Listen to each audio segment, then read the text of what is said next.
There is confusion and ambiguity about performance management, and it's perceived typically far too narrowly as a CFO initiative with a bunch of dashboards, and it's much, much broader. I think performance management, in truth, has actually been around for decades, arguably even before there were computers. And the good news is performance management is not a new methodology that everyone now has to learn, but rather it's the integration of existing methodologies that people are already familiar with, such as customer relationship management, customer profitability with activity-based costing, strategy maps, scorecards, lean management, Six Sigma, and so forth. The problem is most organizations have been implementing these in sequence or in isolation of each other, and you get a lot more synergy when you integrate them, and especially if you embed in each methodology analytics of all flavors, such as segmentation analysis or particularly predictive analytics, because I think most organizations are shifting their management style from a after-the-fact control, reacting to problems, to much more anticipatory planning and making adjustments in advance.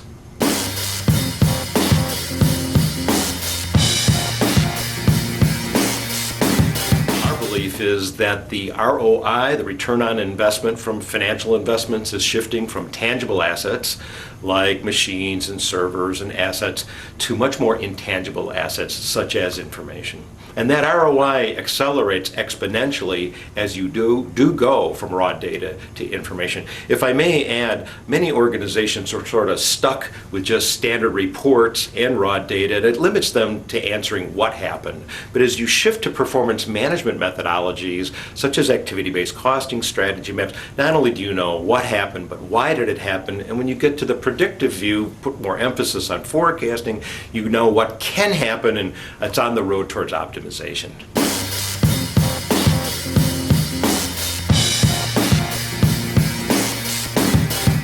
Well, I think initially it was a period of doom and gloom, and I'm a victim, and kind of a sadness, and of course layoffs quickly to sort of adjust the size of the organization to new revenues. But I really think people can only tolerate that for so long. It's depressing, and I think the more progressive organizations realize that all economic cycles are cycles, and they eventually bottom out, and then they basically emerge. And the more progressive organizations, I believe, take a position of we want to come out of this stronger and healthier, and start basically putting in some of these performance management methodologies that in some ways they didn't have time when things were kind of in the good times. So I'm just a big believer that that some of the organizations will shift their attitude to much more positive, much more optimistic. Let's grow, let's be stronger, let's be healthier, let's implement these methodologies now.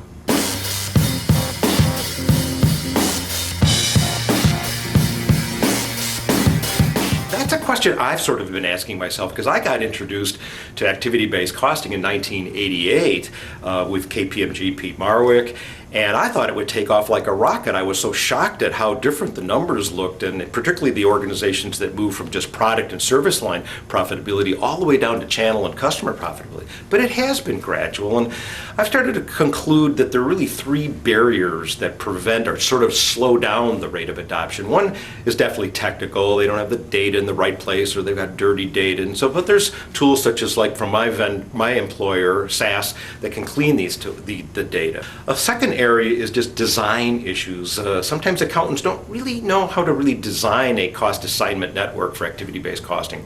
Or organizations struggle how to develop a strategy map, or they put too much emphasis on the KPIs, still on the financial ones rather than the non-financial ones, which they really should be shifting to.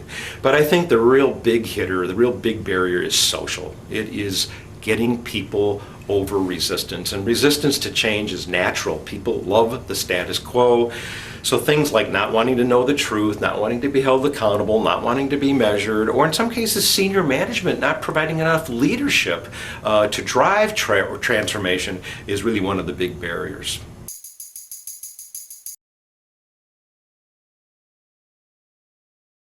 I think one has to recognize that to overcome change, you really need to have a few elements in great abundance there. And one, quite frankly, is dissatisfaction with the current state.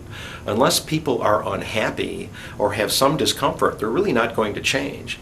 Another element is you need to have a vision of what better looks like. What is the solution?